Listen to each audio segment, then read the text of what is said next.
త్రిశల మూడవ భాగం. రెండవ భాగంలో అనుకోని పరిస్థితుల్లో త్రిశల హత్య కేసులో ఇరుక్కుంటుంది. కానీ ఫల్గుణ సాయంతో ఆమె బయటపడుతుంది. కథ కొనసాగుతుంది. ఆ రోజు త్రిశల కాలేజీకి బయలుదేరింది. గేట్ తీసుకుని వీధిలోకి వచ్చింది.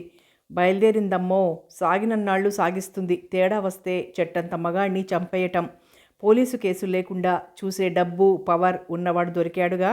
ఆడింది ఆట, పాడింది పాట. ఎప్పుడూ లేంది శంకర్రావు భార్య నోరు విప్పిందన్నమాట. త్రిశల తల కిందికి వాలిపోయింది. తన్నుకొస్తున్న దుఃఖాన్ని, కోపాన్ని కంట్రోల్ చేసుకోసాగింది. గబగబా వీధి చివరికి నడిచింది.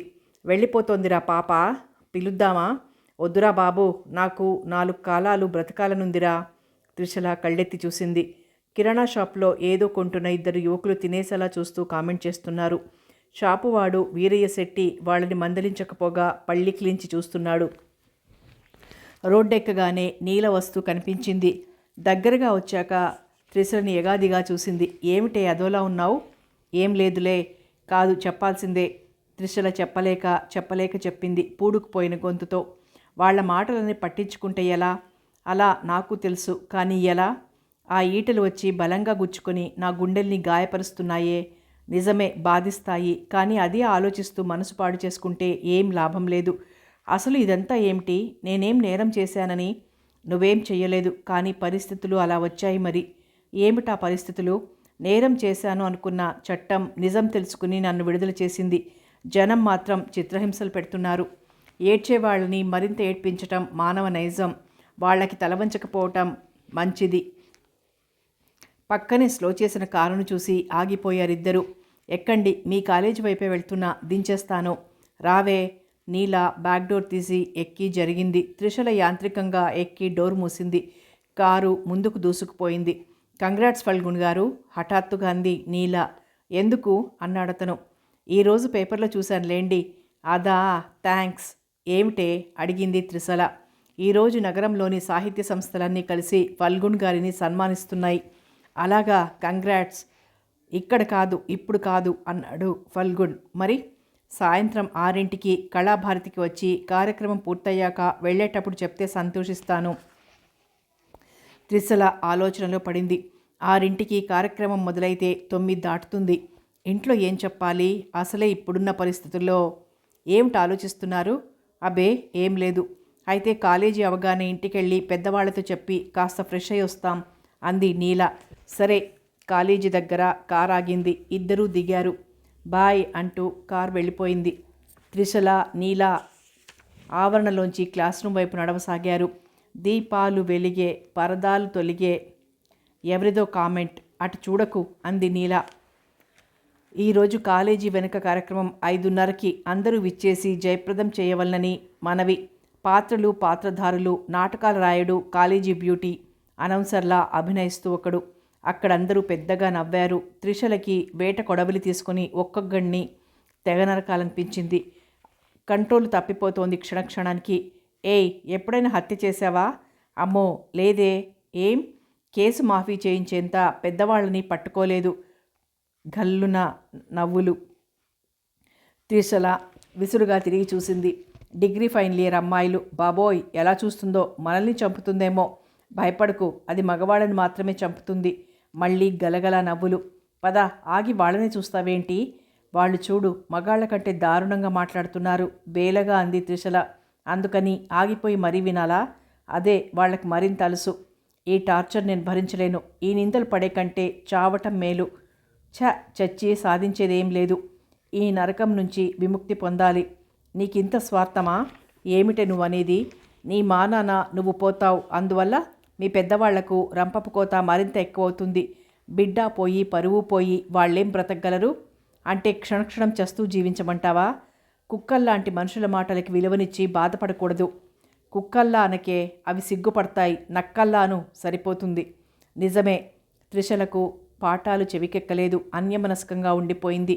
కాలేజీ అయ్యాక రోడ్డు మీదకొచ్చి ఆటో కోసం చూడసాగారు. నాటకాల రాయుడి కోసమా? ఎవరో కామెంట్ చేశారు. వాడి ఆత్మ వస్తుందిలే, దాన్ని కూడా చంపెయ్యకు.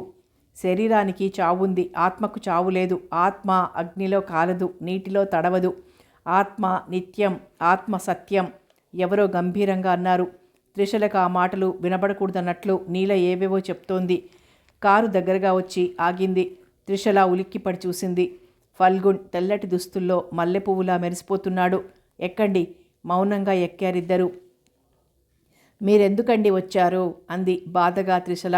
మీ ఇంటికెళ్ళి పెద్దవాళ్ళకి చెప్పి తీసుకెళ్తే రాత్రి లేటైనా కంగారు పడకుండా ఉంటారు. నిజమే అంది నీల. ఇవాల్టితో గురుడు పని అవుట్ ఎవరో అరిచారు.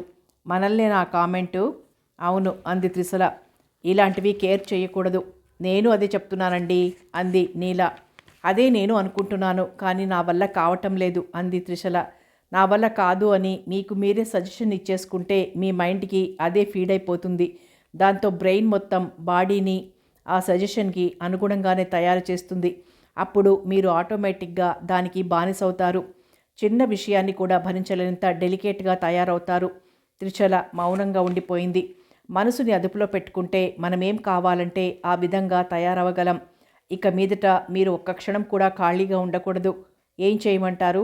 ఏదైనా చదవండి లేదా రాయండి. ఇలాంటి టైంలో కష్టమే అంది నీల. సరే, ఫంక్షన్ అయ్యేలోపు మిమ్మల్ని మీరు గెలవగలిగే మార్గం కోసం ఆలోచిస్తాను. కారు కళాభారతి ముందాగింది. ఫల్గుణ్ణి చూడగానే నిర్వాహకులు గబగబా వచ్చారు. రండి సార్, నమస్తే. ఫల్గుణ్ కారు దిగాడు. వెనక నుంచి త్రిషల, నీల దిగారు. వీళ్ళు మా బంధువులు అంటూ పరిచయం చేశాడు.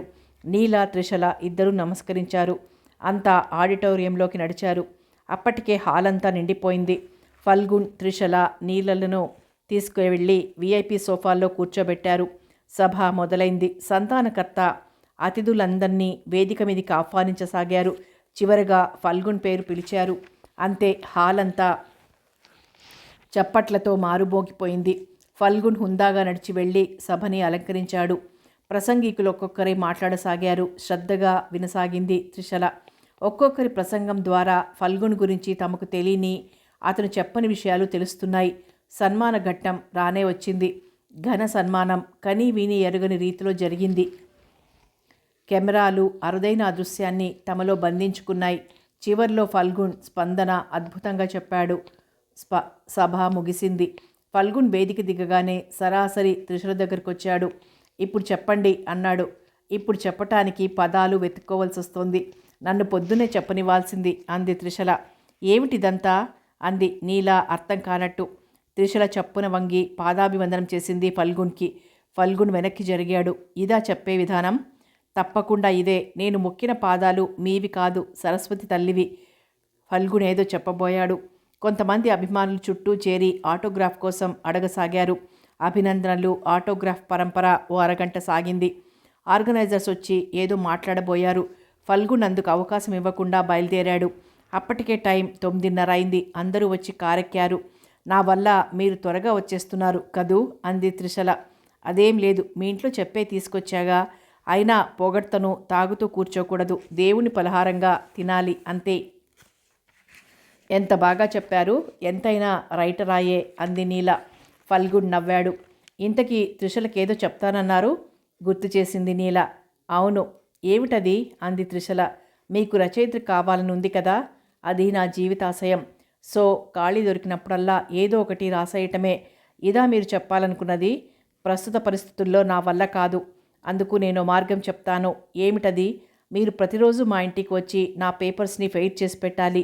నేనా అంది ఆశ్చర్యంగా. దానివల్ల మీకు రైటింగ్ ఇంప్రూవ్ అవుతుంది. మీరు డీవియేట్ అయ్యి రికవర్ అవుతారు. నాకు రాసే శక్తి ఉంటే ఇంటి దగ్గర ఉండే రాసేదాన్ని. అది వేరు. ఇంటి దగ్గరుంటే రేపు రాద్దాం, తర్వాత రాద్దాం అనిపిస్తుంది. కానీ అదొక డ్యూటీగా పెట్టుకుంటే చెయ్యాల్సిన వర్క్ వెన్నుతడుతూ ఉంటుంది. బాగుంది అంది నీల. నేను కొన్ని క్యారెక్టర్స్ సృష్టించి వాటిని అస్పష్టంగా వర్ణించి వదిలేస్తాను. మీ ఆలోచనలకు పదును పెట్టి వాటిని సంపూర్ణం చెయ్యాలి. అప్పుడు మీరు రాతలో మునిగిపోతారు. నాకు కూడా నచ్చింది. కానీ చెప్పండి. మాకు కాలేజ్ మధ్యాహ్నం కనుక ఉదయమే ఖాళీగా ఉంటాను. అయితే ఉదయమే రండి. ఇంట్లో ఏం చెప్పాలి? ఈ రోజు నుంచి ఉదయం క్లాసులు కూడా ఉంటాయని చెప్పు అంది నీల. అమ్మో, ఏం పర్వాలేదు, నేను వచ్చి మీ ఇంట్లో చెప్తాను. 2 రోజులు బుక్స్ తీసుకొని మీ ఇంటికి వస్తాను. మనిద్దరం కలిసి వీరింటికి వెళ్దాం అంది నీల. ఎప్పటికైనా ఇంట్లో తెలిస్తే తెలవని ఇందులో అనైతికం ఏముందని, ఇది ఒక చదువు లాంటిదే. కరెక్ట్ అన్నాడు ఫల్గుణ్. త్రిషల మౌనంగా ఉండిపోయింది. నువ్వు ఈ పరిస్థితుల్లో ఇంట్లో కూర్చొని అదే పనిగా ఆలోచించావనుకో డిప్రెషన్కి లోనవుతావు అంది నీల. సరే అంది త్రిశల. గుడ్, అయితే రేపు ఉదయం సీతమ్మధార బస్టాప్లో ఉండండి, సరిగ్గా 9ంటికి. అలాగే అంది త్రిశల. ఇద్దరిని ఇంటి దగ్గర దింపేసి వెళ్ళిపోయాడు ఫల్గుణ్. మర్నాడు అనుకున్న టైంకి త్రిశలను బస్టాప్లో ఎక్కించుకున్నాడు. కారు మెత్తగా దూసుకుపోతోంది. రాత్రి ఆలస్యమైనందుకు ఇంట్లో ఏమైనా అన్నారా అడిగాడు ఫల్గుణ్. లేదులేండి, సమయానికి నీల ఏదో కథల్లేసింది. అయితే నీల కూడా కాబోయే రైటర్ అన్నమాట. అంటే అబద్ధాలు చెప్పేవాళ్ళంతా రైటర్స్ అవ్వచ్చన్నమాట అని కాదు, కానీ ఒక విధంగా చూస్తే రచయితలంతా అబద్ధాలకారులే. త్రిశల ఆశ్చర్యంగా చూసింది. రచయితలు అనేవాళ్ళు లేనిది ఉన్నట్లు, ఉన్నది లేనట్లు చూపిస్తారు. అంటే అది ఒక రకంగా అబద్ధమే కదా. నిజమే. కారు దసపల్లా హిల్స్లోకి వచ్చి ఓ ఇంటి ముందాగింది. ఫల్గుణ్ కారు దిగి గేట్ తెరిచాడు. తిరిగి వచ్చి కూర్చుని కారుని గేట్లోంచి లోపలికి తీసుకెళ్లి పోర్టికోలో ఆపాడు. తిరిగి గేట్ మూసొచ్చాడు. త్రిశల తలెత్తి చూసింది. అందమైన గులాబీ రంగు బిల్డింగ్ మోడ్రన్గా ఉంది. చూడగానే ఆకట్టుకునే గార్డెన్. రకరకాల రంగుల పూలు తలలూపుతూ స్వాగతిస్తున్నాయి. రండి అంటూ వెళ్ళి డోర్ లాక్ తీసి తెరిచాడు. త్రిశల కదిలి వెళ్ళింది ఇంట్లోకి. హాల్లో ఖరీదైన సోఫా సెట్, పూల కర్టెన్స్ గాలికి రెపరెపలాడుతున్నాయి. ఓ మూల ఫ్లవర్ వాజ్లో తాజా పూల మధ్య గోల్డెన్ రాడ్సు కాలి కింద తివాచి మెత్తగా తగులుతోంది. కూర్చోండి. త్రిశల సింగిల్ సోఫాలో ఆసీనమైంది. చుట్టూ చూసింది. ఇల్లంతా నిశ్శబ్దం. ఇంట్లో ఎవరూ లేరా అంది త్రిశల. ఫల్గుణ్ నవ్వాడు. ఎవరు అంటే అదే మీ మిసెస్, అంటే మీ సంసారం అంటూ ఆగిపోయింది. నేను సంసారిని కాను, సన్యాసినే. త్రిశల ఏం మాట్లాడలేనట్లు ఉండిపోయింది. మీకంతా సస్పెన్స్ ఇవ్వనులే, మా మిసెస్ చనిపోయింది అన్నాడు తేలిగ్గా. త్రిశల ఉలిక్కిపడింది. ఏ భావము లేకుండా అంత మామూలుగా చెప్తాడేంటి? ఫల్గుణ్ వెళ్ళి ఫ్రిడ్జ్లోంచి 2 కోకోటిన్స్ తెచ్చాడు. ఒకటి త్రిశలకిచ్చి రెండోది తన చేతిలో ఉంచుకొని కూర్చున్నాడు. నా భార్య ప్రవీణ క్యాన్సర్తో చనిపోయింది అన్నాడు. సారీ అంది. పెళ్ళైన 10 నెలలకే చనిపోయింది అంటే ముందే జబ్బుందంటారా? అదే అనుకున్నాను, కానీ దాచిపెట్టి పెళ్లి చేశారు. చాలా అన్యాయం. నేను అన్యాయమే అయిపోయాను. అయినా బాధ్యత తీసుకుని చివరి వరకు ట్రీట్మెంట్ చేయించాను. పెళ్ళి అనే బంధం నైతిక బాధ్యత తప్ప మా మధ్య ప్రేమ అనే పదమే లేదు. త్రిశల సానుభూతిగా చూసింది. తీసుకోండి అంటూ కోకో టిన్ ఇచ్చాడు. త్రిశల కూడా తాగసాగింది. తల తిప్పి చుట్టూ ఒకసారి చూసింది. ఏమిటలా చూస్తున్నారు? ఆమె ఫోటోల కోసం. లేవు, పెళ్లి ఫోటోలైనా ఉంటాయిగా, చూపెట్టండి. చించేశాను. ఒక మాట అడుగుతాను, మీరేమీ అనుకోనంటే. అడగండి. మీ ప్రతి నవల్లోనూ ప్రేమ గురించి అద్భుతంగా రాస్తారు కదా. ఎవరినైనా ప్రేమించారా? ప్రేమించకుండా ఎలా ఉంటాం? ఎవరిని అని అడగాలని ఆపుకుంది. పెళ్లికి ముందు ఎవరిని ప్రేమించలా, పెళ్ళయ్యాక భార్యని ప్రేమించలా, భార్య చనిపోయాక ఇంకో పెళ్లి చేసుకోలా. అయినా ప్రేమించాను, స్టిల్ ప్రేమిస్తూనే ఉన్నాను. అయితే ప్రేమను ఆస్వాదిస్తూ జీవితం గడిపేస్తారా? అదే రాసి ఉందేమో అన్నాడు నిర్వికారంగా. పెళ్లి చేసుకోవచ్చుగా అనబోయి ఆగిపోయింది. పర్సనల్ విషయంలో అంత శ్రద్ధ చూపటం మంచిది కాదు, సంస్కారము కాదు అనుకుంది. సరే, నాకు వర్క్ ఇవ్వండి. రండి, నా రీడింగ్ రూమ్లో కూర్చుందాం. త్రిశల లేచింది. బాబు, ఈరోజు వంటేం చెప్తారు? అప్పుడే ఇంట్లోకి వస్తూ అడిగాడు వంట మనిషి కాబోలు. పద, వస్తున్నా. అతను లోపలికి వెళ్ళిపోయాడు. ఫల్గుణ్ పక్క రూమ్లోకి దారి తీశాడు. త్రిశల అనుసరించింది. అక్కడ రూమ్ మధ్యగా రైటింగ్ టేబుల్, దాని ముందు ఈజీ చైర్, ఓ పక్కగా మరో 2 చైర్సు, మరో పక్కన పెద్ద ర్యాక్, దాని నిండా నీట్గా సర్దిన బుక్సు, గోడలకి చక్కని పెయింటింగ్స్ అమర్చి ఉన్నాయి.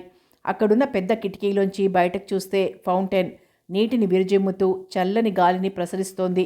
ఓవైపు ఏసీ, ఇంకోవైపు టీపాయ్ మీద వార మాసపత్రికలు పొందిగ్గా సర్ది ఉన్నాయి. టేబుల్ మీద బొత్తిగా వెయిట్ పెట్టబడి ఉన్న white papers, writing pad, pen హోల్డర్లో 4 పెన్స్. కూర్చోండి అన్నాడు తను ఈజీ చైర్లో కూర్చుంటూ. త్రిశల అతని ఎదురుగా ఆసీనురాలైంది. ఫల్గుణ్ కింద అరలోంచి కొన్ని పేపర్స్ తీసి త్రిశల ముందుంచాడు. ఇవి ఫెయిర్ చేయండి. అదిగో ప్యాడ్, పెన్ను. త్రిశల అవి తన ముందుకు లాక్కుని చదవసాగింది. ఇప్పుడే వస్తాను, శ్రీనుకి వంట అప్పగించొస్తాను అంటూ లేచి లోపలికి వెళ్ళిపోయాడు. త్రిశల ఆ పేపర్స్ చదవసాగింది. మొత్తం 10 పేజీలు ఏక బిగిన చదివింది. అద్భుతమైన ట్విస్టులతో సాగింది. ఇతనెందుకింత పెద్ద రచయిత అయ్యాడో అర్థమైంది. రచన అంటే అంత రెడ్ బిలెట్ ఉండాలి అనుకుంది త్రిశల. ఫెయిర్ ఇంకా మొదలుపెట్టలేదా అంటూ వచ్చాడు లోపల నుంచి ఫల్గుణ్. ముందు చదవాలిగా, చదవటం ప్రారంభిస్తే ఇక అవబుద్ధి కాలేదు. అంత బాగా రాసి మమ్మల్ని మీ గ్రిప్లోకి తీసుకున్నారు అంది. మాటలు రానట్టు కనిపిస్తారు కానీ త్రిశల నవ్వేసింది. మాటలు రాని వాళ్ళెవరండి, బాగా చెప్పారు.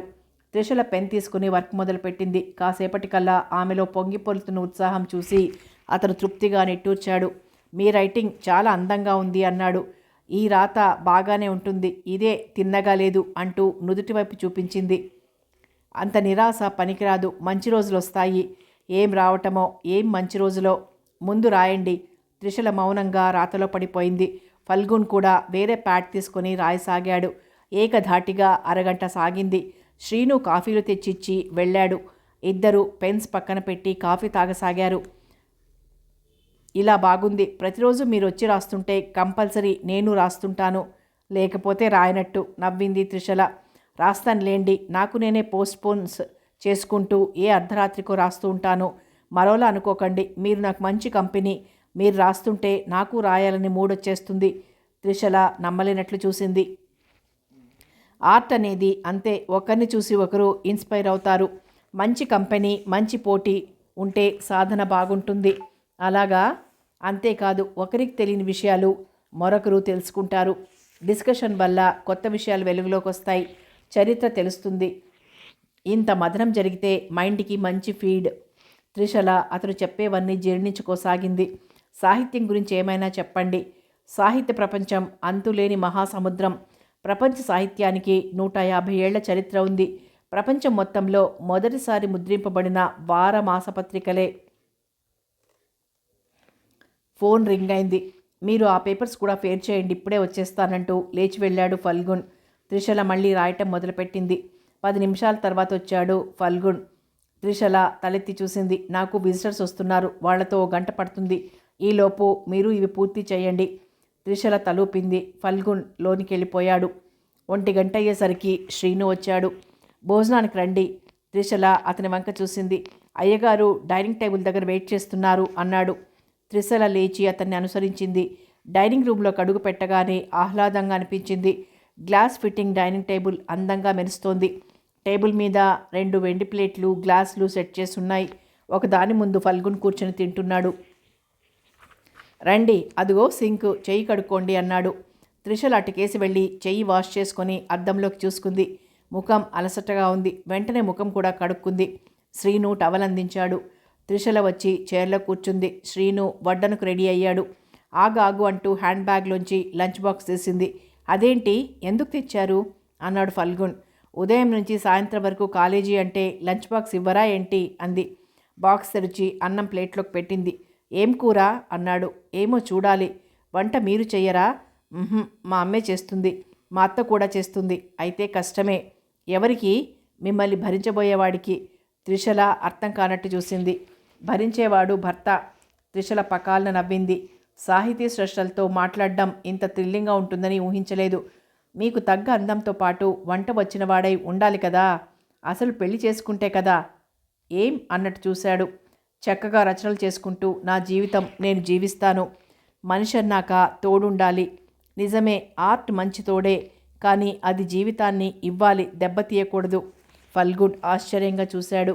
అంటే ఆర్ట్ అనేది జీవితంలో ఒక భాగం కావాలి, మిగతా 3 భాగాలు జీవితం కావాలి. ఆ 3 భాగాలు ఏమిటి? లైఫ్ పార్ట్నర్ ఒక భాగం, పిల్లలు బాధ్యతలు ఒక భాగం, సొసైటీ ఒక భాగం. చాలా బాగుంది, అంతా బ్యాలెన్స్ చేసుకోగలగాలి అంది. ఆర్ట్ అనేది ఒక మత్తు, ఒక వ్యసనం కాదనను. తాగేవాడు తనను తాను కంట్రోల్ చేసుకుని లిమిటేషన్లో ఉండగలిగితే పైకి వెళ్ళగలుగుతాడు. కంట్రోల్ తప్పి తాగుబోతుగా మారితే అదే లోకంగా అవుతుంది, అందరూ దూరం అవుతారు. అలాగే రచయితలు, ఆర్టిస్టులు అనేవాళ్ళు కూడా తపస్సులో మునిగిపోతే చివరకు కళ్ళు తెరిచి చూస్తే ఎవ్వరూ మిగలరు, తన ఆర్ట్ తప్ప. అంతేనా? అంతే. ఆర్ట్తో సొసైటీని ప్రభావితం చెయ్యాలి, సొసైటీని తీర్చిదిద్దాలి. కానీ మనం మునిగిపోతే ఎలా? తనకు మాలిన ధర్మం మొదలు చెడ్డ బేరం కదా. త్రిశల తల ఊపింది. 2వ బాక్స్ మూత తెరిచింది. గుత్తొంకాయ కూర, ఆవకాయ దర్శనమిచ్చాయి. వావ్, వంకాయ వంటి కూర లేదోయ్ అన్నారు ఒక కవి. ఎవరా కవి? అదే గుర్తు రావట్లేదు. సరే, ఈ రచయిత గారు ప్రస్తుతం గుత్తొంకాయ కూర తింటారు అంటూ అతని ప్లేట్లోకి వంపింది. అయ్యో, అంతా వేశారేంటి? మీకో? మీ కూర నేను తింటాను. గుడ్. శ్రీను, వడ్డించు. ఫిష్ కట్లెట్స్ తెచ్చి ఆమె ప్లేట్లో ఉంచాడు. చాలు చాలు అంది చెయ్యడ్డం పెట్టి. ఫిష్ తింటే తెలివితేటలు పెరుగుతాయి. అప్పుడు కష్టపడకుండానే గొప్ప రచయిత అయిపోతారు. అందుకేనా మీరింత పెద్ద రైటర్ అయ్యారు? ఫల్గుణ్ నవ్వేశాడు. ఇద్దరు లంచ్ పూర్తి చేసి లేచారు. శ్రీను టిఫిన్ బాక్స్ క్లీన్ చేసి తెచ్చాడు. అది తీసుకుని బ్యాగ్లో వేసుకుంది. ఇంకా బయలుదేరుతాను, కాలేజీ టైం అయింది. దిగబెడతాను. వద్దొద్దు, బస్సులో వెళ్తాను. ఇక్కడి నుంచి కాలేజీ వైపు బస్సు లేవు.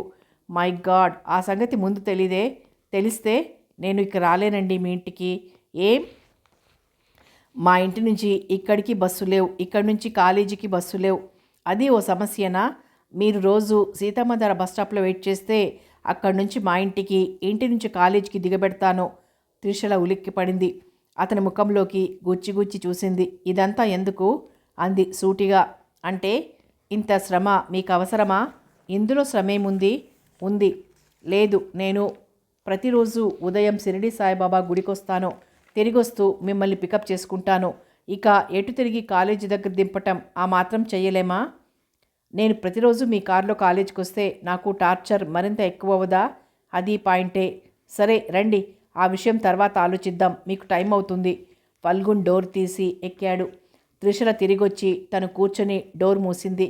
కారు సరాసరి కాలేజీ దాటి ఫర్లాంగ్ దూరంలో ఆగింది. త్రిషలకు అర్థమైంది. మౌనంగా దిగి వెనక్కి తిరిగి నడవసాగింది.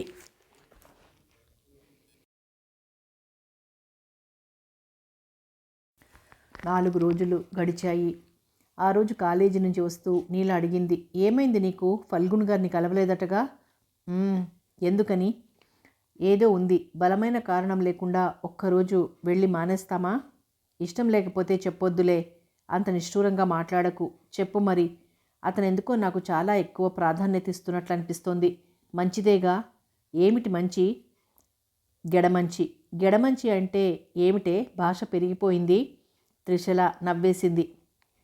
మా అత్త వాడే మాట ఇది. పల్లెల్లో వడ్ల బస్తాలు వేసే స్టాండుని గెడమంచి అంటారు. అది సరే, ఓ గొప్ప రచయిత నీకు ప్రాధాన్యతనిస్తుంటే సంతోషించక సణుక్కుంటావేం? ఆ ప్రాధాన్యత వెనుక ఎలాంటి దురుద్దేశముందో. నీల పకపక నవ్వింది. ఆపు, నవ్వింది చాలు. నువ్వు కాలేజీ బ్యూటీవే, కాదనను. కానీ ఫల్గున్ తలుచుకుంటే నీకంటే అందగత్తెలు క్యూ కడతారు. ఇలా అంటున్నానని అనుకోకు. నీ గురించి నువ్వు కొంచెం ఎక్కువగా ఆలోచిస్తున్నావని నా నమ్మకం. అంటే ఒక స్టేజికి వెళ్ళిపోయాక ప్రతి కళాకారుడు తనకు వారసుల్ని వెతుక్కుంటారు. దీంట్లో వాళ్ళ స్వార్థం కూడా ఉండొచ్చు. అలాగే ఫల్గున్ నిన్ను తన వారసురాలుగా ఎంచుకున్నారు. నీకు చెప్పారా? లేదు. మరెలా చెప్పావు? ఇలా. తన బ్యాగ్లోంచి ఓ పుస్తకం తీసి ఇచ్చింది. త్రిషల అది తీసి చూసింది. సాహితీ సేద్యం అన్న టైటిల్ చూసి త్రిషల ముఖం విప్పారింది. నడుస్తూనే పేజీలు తిప్పింది. ప్రముఖ రచయితల సూచనలు, వివిధ సాహితీ గోష్ఠులు, రైటర్స్ వర్క్షాపుల్లో వెలిపించిన అమూల్య అభిప్రాయాలు. ఇదెక్కడిది? అడిగింది త్రిషల. ఫల్గున్ గారిచ్చారు. ఎప్పుడు? ఇందాక. నాకు కనిపించలేదేం? నువ్వు గేటు లోపల ఇంగ్లీష్ సార్తో మాట్లాడుతున్నావు. అప్పుడు నేను ముందుకొచ్చేసి గేటు దాటి బయటకు వచ్చాను. సరిగ్గా అప్పుడే హఠాత్తుగా ఫల్గున్ వచ్చి ఈ పుస్తకం ఇచ్చి నీకిమ్మని చెప్పి వెళ్ళిపోయారు. నన్ను అడగలేదా? లేదు. ఇలాంటి అపురూపమైన పాఠ్యాంశాన్ని నేరుగా గురువుగారి దగ్గర నుంచి పొందే అదృష్టాన్ని కోల్పోయావు.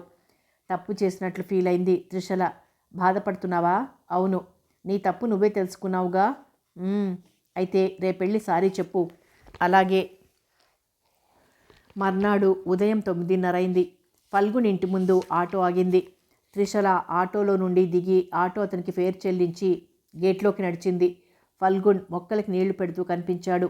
అప్పుడే ఇటు తిరిగి చూసిన ఫల్గున్ చిన్నగా నవ్వాడు. రండి, యథాప్రకారం ఆహ్వానించాడు. త్రిషల వచ్చింది. ఫల్గున్ పైప్ ఆఫ్ చేసి ట్యూబ్ పక్కన పడేశాడు. లోపలికి వెళ్దామంటూ ముందుకు నడిచాడు. త్రిషల అనుసరించింది. కూర్చోండి. త్రిషల కూర్చుంది. నిన్న కాలేజీకి వచ్చారటగా? అవును, సాహితీ సేద్యాన్ని మీకిద్దామని. మరి ఇవ్వలేదేం? నీల కనబడ్డారు, ఆమెకిచ్చాను. పుస్తకం మీకు చేరటం ప్రధానం. నీల తప్పకుండా ఇస్తారని తెలుసు. ఇందులో నిష్ఠూరం ఏమీ లేదా? సాహిత్యం గురించి ఉంటుంది, నిష్ఠూరం గురించి ఉండదు. త్రిషల పకాల నవ్వింది. పుస్తకం చదివారా? సగం చదివాను. అప్కమింగ్స్కి అది ఎంతో ఉపయోగిస్తుంది. నన్ను క్షమించండి. ఎందుకు? ఆశ్చర్యంగా అడిగాడు. నేను ఆగిపోయింది. మీరు మీ మంచితనాన్ని, మీ ఉన్నత భావాల్ని అర్థం చేసుకోలేకపోయాను. అర్థం కానట్లు చూశాడు ఫల్గుణ్. మీరు నా పట్ల చూపిస్తున్న శ్రద్ధకి కారణం ఏమిటో తెలియక కంగారు పడ్డాను. అందుకే మీరు రావటం మానేశారు, అంతేగా? అవునన్నట్లు తలూపింది.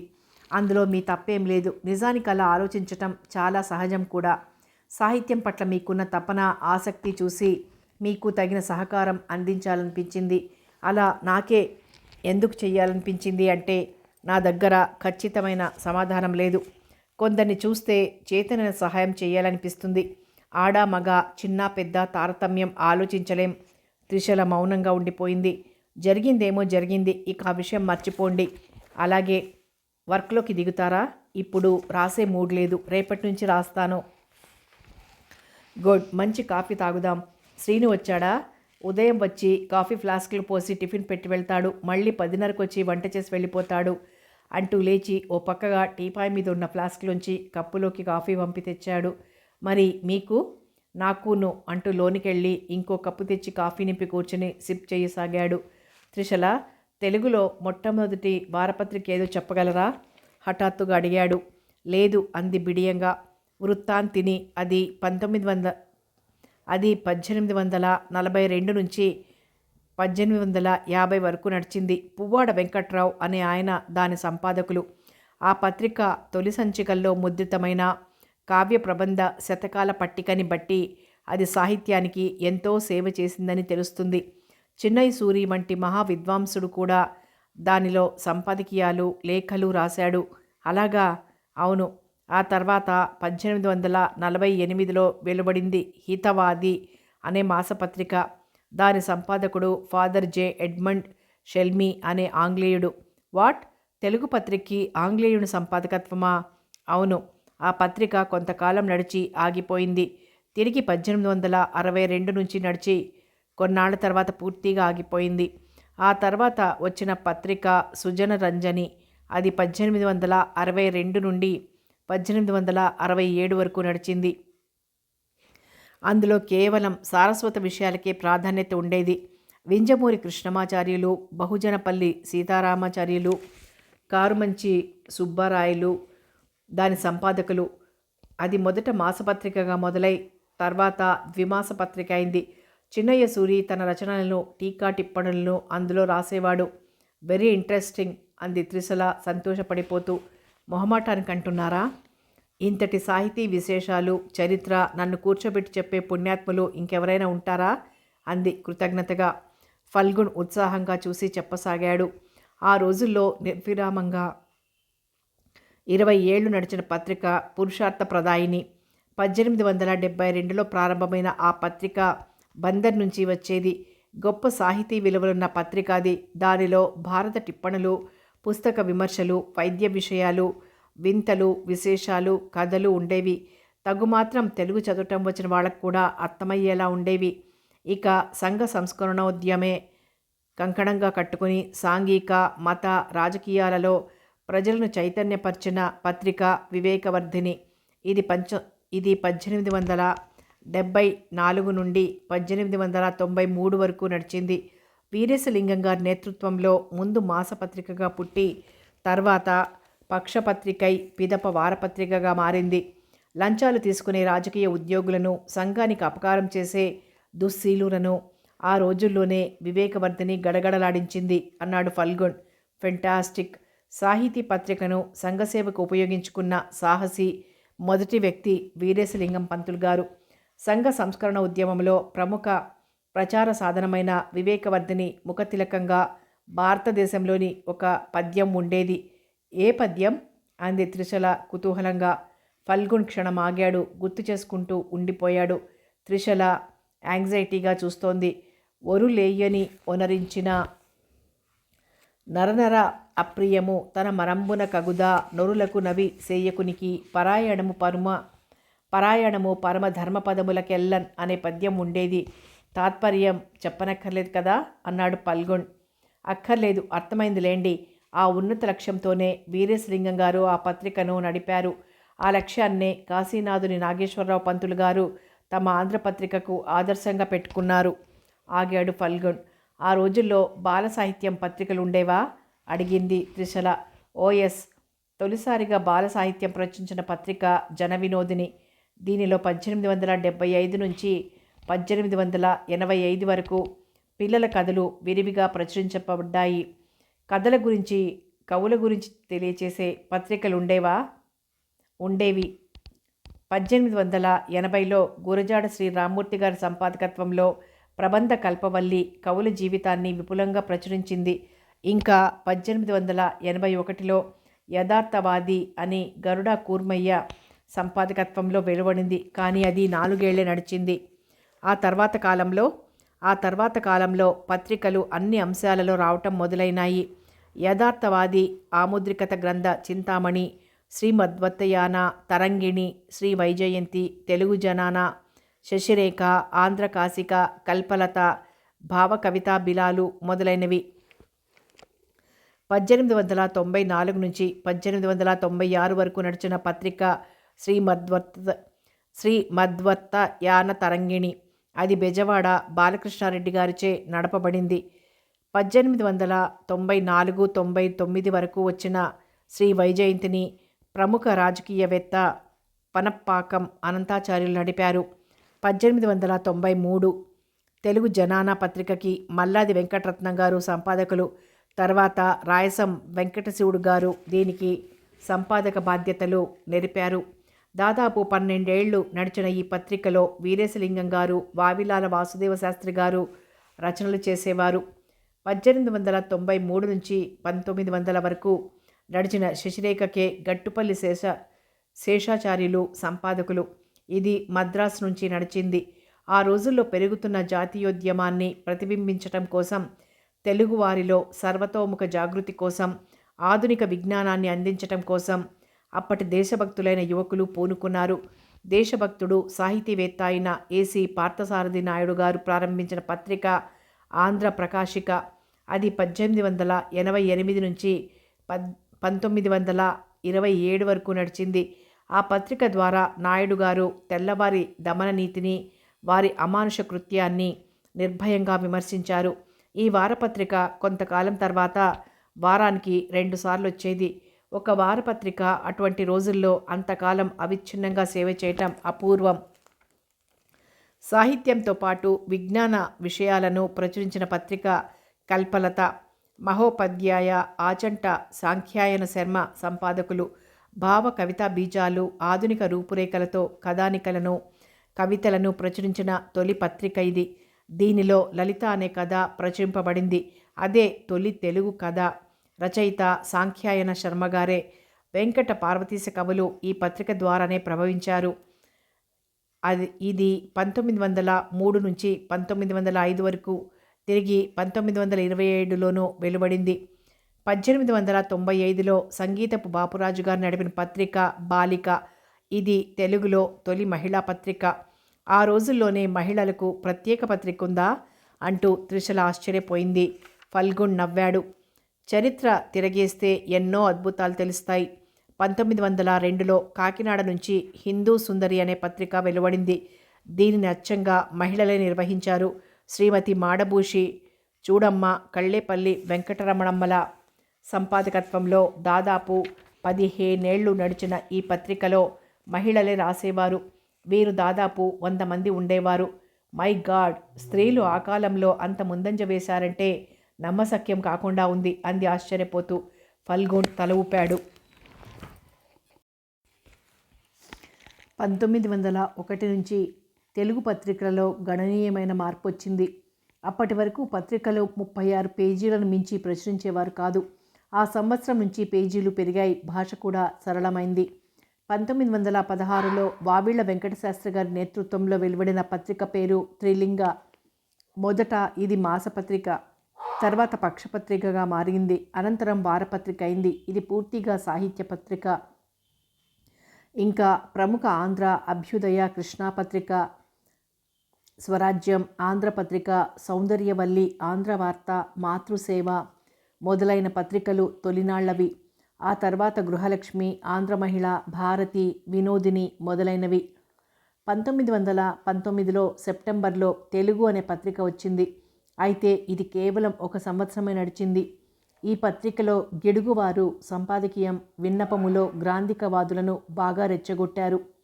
పండితులు భాషా స్వరూపం ఎరుగని వారు వాడే భాష సలక్షణం కాదని నిరూపించారు. ఈ పత్రిక ద్వారా వ్యవహారిక భాషోద్యమానికి గిడుగువారు చేసిన కృషి ఫలించింది. పాండిత్యం ఉంటే కానీ రచనలు చేయటానికి దిగరాదని బెదిరే యువ రచయితలకి ధైర్యం వచ్చింది. 1924 నాటికి అభ్యుదయం అనే పత్రికను కూడా శ్రీపాద వారు ప్రారంభించారు. కానీ అది ఎక్కువ కాలం సాగలేదు. తెలుగు పత్రికా రంగానికి ఇంత చరిత్ర, ఇంతటి ప్రాశస్తం ఉందని ఈ తరం వారికి తెలీదు అంది త్రిసల. ఎలా తెలుస్తుంది? తెలుగు బోధనా భాషగా లేనప్పుడు, తెలుగు చదివే విద్యార్థులే లేనప్పుడు, థీసిస్ సబ్మిట్ చేయాల్సిన అవసరమే లేనప్పుడు సాహిత్యము, దాని పుట్టుపూర్వత్రాలు ఎవరికి కావాలి? పత్రికల చరిత్ర ఎవరు వింటారు? నిజమే. ఇక గత 10 సంవత్సరాలుగా పత్రికలు ఒక్కోటి ఎలా మాయమైపోయాయో తెలుసా? 10 సంవత్సరాల కాలంలో పత్రికల సంగతి తెలుసులేండి. కానీ వెనకటి నుంచి మీరు చెప్తున్న చరిత్ర వింటుంటే గొప్ప థ్రిల్లింగ్గా ఉంది. 10 సంవత్సరాల క్రితం కాదు, 30 సంవత్సరాల క్రితం నుంచి పత్రికల్లో విపరీతమైన మార్పు వచ్చింది. ఆ రోజుల్లో వచ్చిన పత్రికల్లో కూడా సీరియల్స్ ప్రశ్నించేవారా? కుతూహలంగా అడిగింది త్రిషల. నాకు తెలిసినంతవరకు 1890లో న్యాపతి సుబ్బారావు పంతులు గారి ఆధ్వర్యంలో రాజమండ్రి నుంచి వెలువడే చింతామణి పత్రికలో మొట్టమొదటి నవలా ప్రచురణ జరిగింది. ఆ పత్రిక తొలిసారిగా నవలా పోటీ పెట్టింది. అప్పుడే. అంతేకాకుండా నవలంటే ఏమిటి, ఎలా ఉండాలి, ఎలా రాయాలి అనే విషయాలను గూర్చి వివరణ ఇచ్చింది. పోటీలో మొదటి బహుమతి ₹75, ద్వితీయ బహుమతి ₹50 ప్రకటించబడింది. అందులో ఖండవల్లి రామచంద్రుడు గారి నవల ధర్మవతి విలాసినికి మొదటి బహుమతి, తల్లాప్రగడ సూర్యనారాయణ గారి నవల సంజీవరాయ చరితానికి ద్వితీయ బహుమతి లభించింది. చిలకవర్తి లక్ష్మీ నరసింహం గారు గొప్ప నవల రచయితగా ఎదగడానికి ఆ పత్రిక ఎంతగానో ఉపకరించింది. ఆ రోజుల్లో నవలని వచన ప్రబంధం అని పిలిచేవారు. ఇంగ్లీష్లో నావెల్ అంటే కొత్త అనే అర్థాన్ని సూచిస్తుంది. నావల్ నుంచి పుట్టిందే నవ్ అన్న పదానికి నవ అనే సంస్కృత పదానికి దగ్గర సంబంధం ఉంది. నవలలంటే నవాన్, విశేషాన్, లాయి. నవల అంటే కొత్త విశేషంబు కలది అని అర్థం.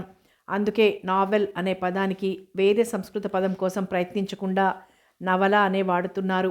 ఈ నవల అనే పదం 1897వ సంవత్సరం నుంచి సాహిత్య పరిభాషకులకి ప్రవేశించిందని చెప్పవచ్చు.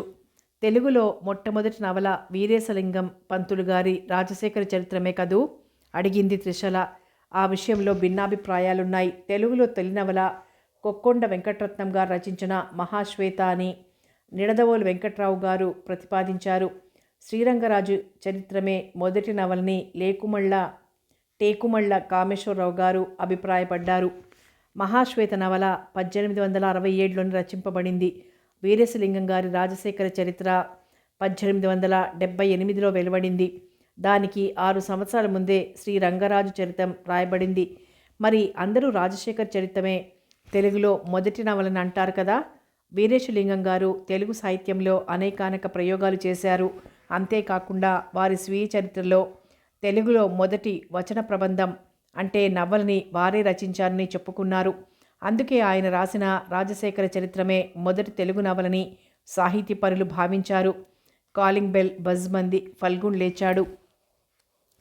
నేను కాసేపు రాస్తాను అంటూ త్రిషల రీడింగ్ రూమ్లోకి నడిచింది.